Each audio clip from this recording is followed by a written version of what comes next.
Nous sommes donc avec notre invité du jour, le cinéaste, réalisateur tchadien, M. Alamine Kader, réalisateur du film Amchilini, qui est sélectionné pour le grand festival, la grande messe, les Oscars africains, ouais. N'est-ce pas, le festival panafricain, voilà, des films de Ouagadougou. Voilà. Alors, une fois de plus, bienvenue. Oui, bien, merci. Mais je suis en train de sourire à M. Alamine Kader, c'est normal, non? Oui, d'abord, félicitations. Merci. Le film est officiellement sélectionné pour FESPACO. Le film est officiellement sélectionné. D'abord, je dis bonjour aux téléspectateurs d'El Alekou, à cette belle émission que j'ai bien débuté avec vous pendant un temps avant de, voilà, de déposer les crampons, comme on dit. Justement. En fait, FESPACO, c'est cette grande messe du cinéma africain. C'est un biennal chaque 2 ans. Tous les cinéastes africains, c'est comme la Coupe d'Afrique des Nations de football, où tous les joueurs rêvent quand tu es joueur de foot, donc tu veux arriver à un certain niveau de professionnalisme. Justement. Donc cette année, la sélection est un peu rude. Sur 1200 films réceptionnés par le comité de sélection, ils ont sélectionné que 170 films. Sur les 170 films, il y a 29 qui concourent à ce Grand Prix, dont 15 en étalon d'or fiction et 14 en étalon d'or documentaire, dont mon film Amchilini. Donc sur presque 35 pays qui vont être présents à ce rendez-vous, dont les Tchad que je représente avec Amchilini. Donc c'est un grand festival qui rencontre des grands rendez-vous du cinéma africain, qui rencontre des professionnels, des réalisateurs, des producteurs et aussi des diffuseurs, des gars de télévision qui viennent pour assister et voir par rapport au contenu de leur programme. Donc, puisqu'il y avait un marché qu'on appelle MICA, marché international du cinéma africain, qui vraiment chaque responsable, chaque producteur essaye de voir est-ce qu'il peut trouver quelque chose qui peut l'intéresser par rapport au programme, ainsi de suite. Donc, moi je dis que c'est pas un honneur pour moi, mais c'est pour le Tchad, pour tous les cinéastes tchadiens. C'est un honneur pour nous. Il doit y avoir 2 films tchadiens sélectionnés pour cette année. Oui, il y avait le film d'animation de Salma, dans la catégorie film d'animation. Film d'animation. Salma. Bravo pour le Tchad, hein, c'est 2 films déjà sélectionnés pour le FESPACO, c'est pas si mal que ça. Ça vous fait quoi d'être sélectionné? Tout à l'heure, vous avez dit que ce n'est pas simplement un honneur pour vous, mais pour tout le Tchad. On l'est, on est content là où nous sommes. Mais vous particulièrement, qu'est-ce que ça doit vous faire? En fait, quand tu fais quelque chose, ça c'est une reconnaissance internationale de mon travail. Oui. C'est une reconnaissance internationale, pas au niveau national, mais c'est au niveau international, puisque le jury est composé de beaucoup de professionnels du milieu. Mais quand un jury international reconnaît ce que tu fais, ça fait une fierté en tant que réalisateur. En tant que réalisateur, et je me retrouve avec des amis qu'on a fréquentés ensemble, qu'on va être sur le même podium.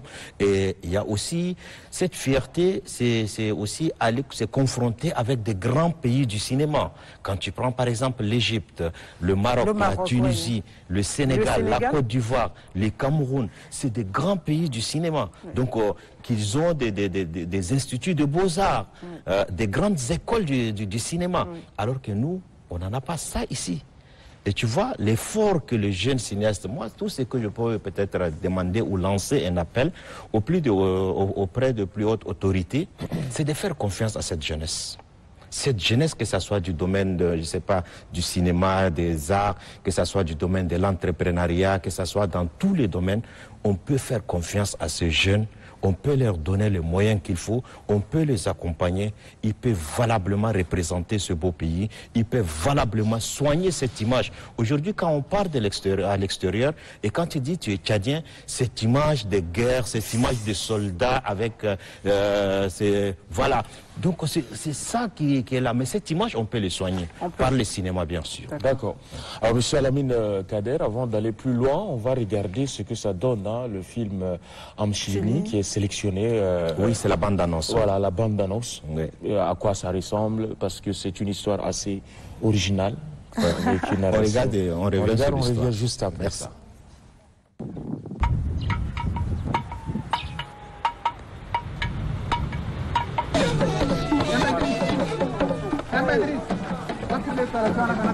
وندور الفساد ده نرفوه نهائيا من بلداننا ومن بلدان الناس جيراننا ذاتك. الفساد بكتر وانقرف كم كتروا ده المصيبة دهابة تجينا عنينا بس.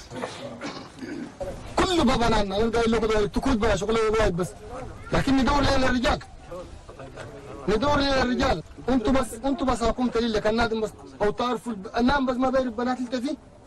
البلامات شنو مسؤولين كوسامون البلامات. حبيابا بقول نكمل نشوله ده. نشوله في هذا اليوم بس. يعني كل انسان لما قروض انا قلبنا ونشوله. لكن الراجل ما بيقدر بيشيل قروض انا قلبه وبيشيله وبعدين بيرق ده ما نقدر نشيله. صيدة مع خير. ها؟ شطي. ربنا كذا جاشد الفجر ربنا. عاد اينا بقى ما براجل اخير ولا مين راجل اخير؟ براجل اخير ولا براجل اخير سي. هنا ما جي شوريني كل ما في. فهمتوا سي؟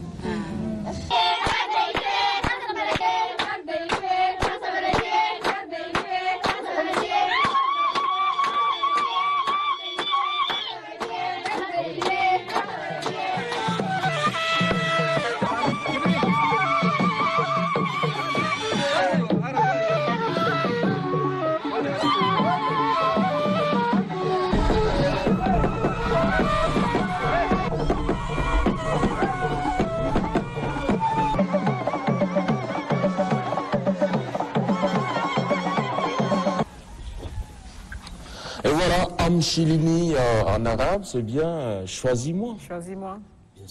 Ça parle du mariage? Ça parle du mariage, c'est l'histoire autour des mariages traditionnels. À l'époque, nos arrière-grands-parents, quand la situation est un peu difficile au village, la rareté de pluie, la maladie qui décime les animaux, la sécheresse, tout ça, les hommes, surtout les sages et les marabouts, les responsables du village, indexaient les femmes qui n'ont pas de mari, les femmes libres. Les femmes qui ont 18 ans et plus et les femmes divorcées, c'est elles qui sont à l'origine de ce malheur. Donc on demandait à toutes ces femmes de choisir elles-mêmes leur mari. Ah, d'accord. Voilà, donc tu vois, le sujet parle à tout le monde en fait.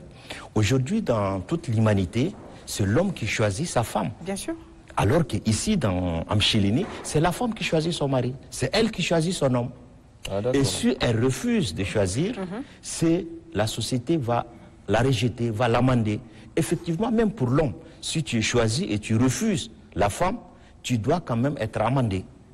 Donc, c'est une histoire qui existe depuis très longtemps. Et aujourd'hui, avec la nouvelle technologie, la femme au village, vous avez vu au niveau de la bande-annonce, avant, la décision vient que des hommes. Les dabalaï qu'on appelle, c'est cette cour qui est exclusivement réservée aux hommes. La femme n'a pas la parole. Non. Mais ici, dans Amchilini, on voit une femme debout, voilà, une femme debout, ça m'a surpris quand même. Voilà, devant les hommes. Et maintenant, cette prise de conscience de la femme a atteint aussi au niveau des villages. Pas seulement dans les grands centres, pas seulement dans les villes. Aujourd'hui, la femme est en train de chercher aussi sa liberté. Cette égalité des femmes n'est pas seulement dans les centres urbains, mais aussi dans les villages. La femme est en train de prendre ses responsabilités en tant que femme. Elle a dit que non, si nos arrière-grand-mères, maman ont accepté, nous, à cette époque, nous, on n'accepte pas ce genre de mariage. Puisque c'est pas avec cette nouvelle technologie, elles ont des téléphones, elles ont des connexions Internet, tout ça, mais elles voient aussi ce qui se passe ailleurs. Donc c'est cette prise de parole des femmes dans un milieu à l'époque qui est réservé exclusivement aux hommes. Et pour dire que cette liberté de la femme a atteint déjà un certain niveau, même au niveau du village. Et ça soulève aussi plusieurs problématiques.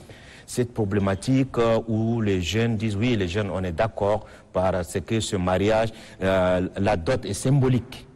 La dot est symbolique, c'est pour favoriser, pour dire que toutes les femmes ou les filles libres du village doivent avoir un mari. Il n'y a pas une femme qui doit rester libre sans mari. Et quand une femme qui est restée libre sans mari, c'est comme s'il y a une punition divine. C'est cette femme-là qui amène le malheur au village. Donc il faut, comment on appelle, par des prières, par des sacrifices et par des amchilini, pour chasser ce malheur. Voilà, donc moi j'ai envie de comprendre. Bah, après, Monsieur Alamine nous a pas donné l'intégralité non plus du film, hein, parce qu'il nous fait rêver un peu. Mais on va quand même un peu tricher. Est-ce qu'à la fin du film, finalement, quand les femmes se sont mariées, est-ce que le bonheur est arrivé? Mais c'est une croyance populaire. C'est une croyance populaire. Tu sais qu'on a fait le film au mois de mars passé, avant la saison des pluies. Oui. Mais tu as vu, juste après le film, il y a cette grande pluie qui s'est abattue pratiquement sur tout le Tchad. Donc c'est une croyance populaire. Oui. Bon. Voilà, tu vois. Bon, du cinéma à la réalité, c'est ça parfait. Oui, exactement. Bon, il veut nous dire qu'avec Amchilini, nous on a eu quand même une bonne pluviométrie. On vous laisse ça. Voilà. Non, c'est une croyance populaire. Donc cette croyance, on l'accepte ou on l'accepte pas, c'est ça. En fait, au village, on te dit, si tu ne fais pas, ou quand tu fais ça, il y a telle chose qui va t'arriver. Et c'est une croyance qui est là, ancrée, et personne ne le fait. On te dit, non, n'allez pas dans tel endroit, ou bien tel arbre, il ne faut pas rester sous cet arbre. Mais c'est une croyance qui est restée. Si tu pars, c'est peut-être quelque chose qui va t'arriver. Alors, monsieur Alamine Kader, malheureusement, on n'a pas trop le temps d'aller loin, mais avant de vous laisser partir, hein, on aimerait bien savoir d'où vient cette passion, parce que vous êtes pratiquement né, grandi, vous baignez dans le cinéma, beaucoup de participation à des jurys internationaux, etc. Vous êtes passionné du cinéma. Qu'est-ce qui vous a donné envie de faire du cinéma et qu'est-ce que vous conseillerez aux jeunes cinéastes? C'est d'abord la passion. C'est la passion vraiment de le bas âge, c'est la passion qui m'a mené sur ça. Et en fait, faire du cinéma, c'est en quelque sorte transmettre un message. Transmettre un message, faire rire les gens, faire découvrir les gens par des histoires qu'ils n'ont jamais entendues. Ou bien aujourd'hui, quand tu parles d'Amchilini, il y a beaucoup de gens qui parlent de l'histoire de Barou. Mais qu'est-ce qui se passe réellement? C'était une immersion dans ce village pendant 45 jours où j'ai suivi le processus du début jusqu'à la fin. C'est un village qui a plus 200 et quelques filles ou femmes qui entre griffes, qui n'ont pas de mari, mais au finish, on s'est retrouvé avec 11. Voilà, avec 11 pour dire qu'il y a un refus. Oui. Des autorités traditionnelles, l'autre, comment on appelle, de la chefferie traditionnelle. À l'époque, la femme est très soumise. Que ce soit au niveau de son homme, que ce soit au niveau des responsables des villages, mais cette fois-ci, la femme est vraiment en train de prendre sa place. Les films, on l'a fait pratiquement en 4 ans, hein, du repérage jusqu'à la finition, ça nous a pris 4 ans. Le budget, c'est à peu près une histoire autour de 100 millions. Autour de 100 millions, ce n'est rien pour un film. Donc, ce qui est déplorable, l'ONAMA nous a aidés, l'ONAMA est partenaire du film, mais à part l'ONAMA, il n'y a pas une subvention de l'État, ni du ministère, ni des plus hautes autorités, alors que les autres pays, ils ont des fonds d'aide à la création.